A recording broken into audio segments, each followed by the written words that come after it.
विजयनगर साम्राज्य। विजयनगर साम्राज्य की स्थापना 1336 ईस्वी में हरिहर एम बुक्का ने की थी। हरिहर एम बुक्का विजयनगर की स्थापना विद्यारण्य संत से आशीर्वाद प्राप्त करके की थी। हरिहर एम बुक्का ने अपने पिता संगम के नाम पर संगम वंश की स्थापना की थी। विजयनगर साम्राज्य की राजधानी हम्पी थी। इसकी दूसरी राजधानी अनगोंदी या पेनकोंडा थी। इसकी राजभाषा तेलुगु थी। यहाँ की मुद्रा पैगोडा थी। विजयनगर साम्राज्य पर क्रमशः निम्न वंशों ने शासन किया था: संगम वंश, सुलु वंश, तुलु वंश एवं अराविडु वंश। हरिहर द्वितीय ने संगम शासकों में सबसे पहले महाराजा धीराज की उपाधि धारण की थी। इटली यात्री निकोलो कांटी विजयनगर की यात्रा पर देवराय प्रथम के शासनकाल में आया। यह क्वेश्चन भी पूछा जा चुका है। इसने दास प्रथा के बारे में विस्तृत वर्णन किया है। देवराय प्रथम ने तुंगभद्रा नदी पर एक बांध बनवाया था। संगम वंश के सबसे प्रतापी शासक देवराय द्वितीय थे। इन्हें इमाड़ी देवराय भी कहा जाता है। फारसी राजदूत अब्दुल रज्जाक जो हैं देवराय द्वितीय के शासनकाल में विजयनगर में आए थे। ये भी क्वेश्चन पूछा जा चुका है। देवराय द्वितीय को जगबेटकर मतलब कि हाथियों का शिकार करने वाला कहा गया है। देवराय द्वितीय ने संस्कृत में महानाटक सुधानिधि एवं ब्रह्मसूत्र पर भाष्य लिखा है। मल्लिकार्जुन को प्रौढ़ देवराय कहा जाता है। सलून वंश नरसिंह ने विजयनगर के दूसरे राजवंश सलू वंश की स्थापना की थी। तुलु वंश की स्थापना वीर नरसिंह ने की थी।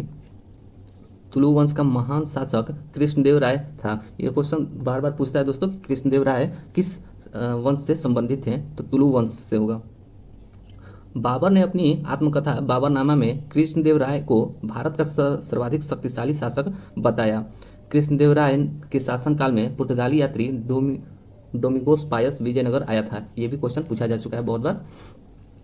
कृष्णदेव राय के दरबार में तेलुगु साहित्य के 8 सर्वश्रेष्ठ कवि रहते थे, जिसे अष्टदिग्गज कहा जाता था।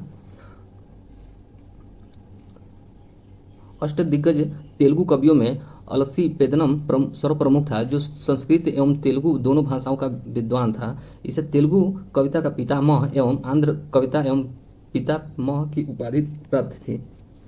उसके शासनकाल में तेलुगु साहित्य का क्लासिक युग कहा जाता था। कृष्णदेव राय ने तेलुगु के आमुक्तमाल्यदाय एवं संस्कृत में जामवंती कल्याणम और उषा परिणय की रचना की थी। ये क्वेश्चन भी पूछा जाता है। विजयनगर साम्राज्य में नंदीगढ़ी लिपि का प्रयोग होता था। कृष्णदेव राय ने हजारा राम एवं विठल स्वामी मंदिर का निर्माण करवाया था। कृष्णदेव राय ने चिदम्बरम मंदिर, आम्रम में पार्वती मंदिर एवं कांचीपुरम में वरदराज मंदिर एकाम्बरम मंदिर का निर्माण करवाया था। कृष्णदेव राय ने आंध्र भोज, अभिनव भोज, आंध्र पितामह की उपाधि धारण की थी। तुलु वंश का अंतिम शासक सदाशिव था। राक्षसी तंगड़ी तालीकोटा या बन्नीहट्टी का युद्ध 23 जनवरी 1565 में हुआ था। ये बहुत ही मतलब कि अच्छा क्वेश्चन है। ये बहुत बार पूछा भी जा चुका है। ये तीनों एक ही नाम है, राक्षसी तंगड़ी, तालीकोटा और बन्नीहट्टी। इसको शॉर्टकट में बराता बोल सकते हैं। ब से बन्नीहट्टी, रा से राक्षसी तंगड़ी और ता से तालीकोटा। इसी युद्ध के कारण विजयनगर का पतन हुआ था। विजयनगर के विरुद्ध बने दक्षिण राज्यों में संघ में शामिल था बीजापुर, अहमदनगर, गोलकुंडा, बीदर। ये चारों राज्य का नाम याद रखिएगा दोस्तों, बीजापुर, अहमदनगर, गोलकुंडा और बीदर। इसमें से बरार शामिल नहीं हुआ था। एक बार फिर से बता देते हैं, बरार ने भाग नहीं लिया था। इस संयुक्त मोर्चे का नेतृत्व आदिल शाह कर रहे थे। तालीकोटा के युद्ध में, जो कि 1565 में हुआ था, तालीकोटा के युद्ध में विजयनगर का नेतृत्व राम राय कर रहे थे। विजयनगर के चौथे राजवंश अराविडु वंश की स्थापना तिरुमल ने की थी। अराविडु वंश का अंतिम शासक रंगथरी थे। विजयनगर साम्राज्य की प्रशासनिक इकाई, ये दोस्तों एसआई के एग्जाम में ये ज़्यादा क्वेश्चन ये पूछे जाते हैं। प्रशासनिक इकाई जो कि घटते क्रम में दिया गया है यहाँ पे। प्रांत को मंडल कहा जाता था। कोट्टम या वलनाडु को जिला कहा जाता था और नाडु मेलग्राम को कहा जाता था और 50 गांव के समूह को ऊर्ग कहा जाता था। दोस्तों ये लुसेंट के बुक में जितने भी पिंक बॉक्स में जो दिए गए हैं इससे बहुत ही ज़्यादा क्वेश्चन पूछे जाते हैं।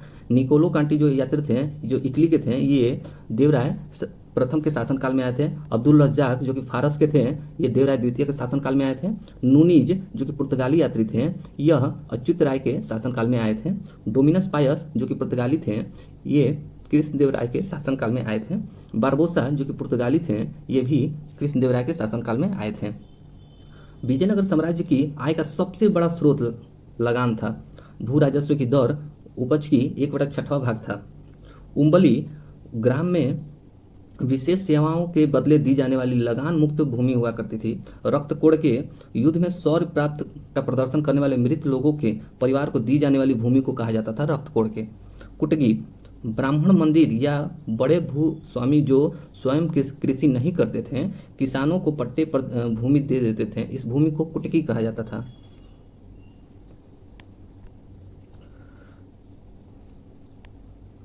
विजयनगर का सैन्य विभाग कदाचार कहलाता था तथा इस विभाग का उच्च अधिकारी दंडनायक एवं सेनापति होता था। टकसाल विभाग को जोरी खाना कहा जाता था, जहाँ पे मुद्राएं छपती थी उसे जोरी खाना कहा जाता था। उत्तर भारत से दक्षिण भारत में आकर बसने वाले लोगों को बड़वा कहा जाता था। बड़वा कहा जाता था। विजयनगर में दास प्रथा का प्रचलित थी। मनुष्यों के क्रय विक्रय को वेशबग कहा जाता था। पर्दा प्रथा का प्रचलन नहीं था, परंतु सती प्रथा विद्यमान थी। बाल विवाह सामान्य प्रथा थी, यानी होता था उस टाइम बाल विवाह। मंदिरों में रहने वाली स्त्रियों को देवदासी कहा जाता था। महानवमी का त्यौहार विजयनगर का प्रमुख राज्योत्सव था। यह उत्सव देवी दुर्गा को प्रसन्न करने के लिए था। लक्ष्मी नारायण कृष्णदेवराय का दरबारी संगीतकार था। उसने संगीत सर्वोदय नामक पुस्तक की रचना की थी। वीणा विजयनगर साम्राज्य का सर्वाधिक प्रसिद्ध और लोकप्रिय संगीत वाद्य था। विजयनगर की चित्रकला लिपाक्षी कला के नाम से जानी जाती थी। विजयनगर की चित्रकला लिपाक्षी कला के नाम से जानी जाती थी।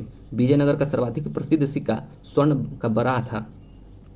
सोने के छोटे सिक्के को प्रताप या फणम कहा जाता था। चांदी के छोटे सिक्के को तार कहा जाता था।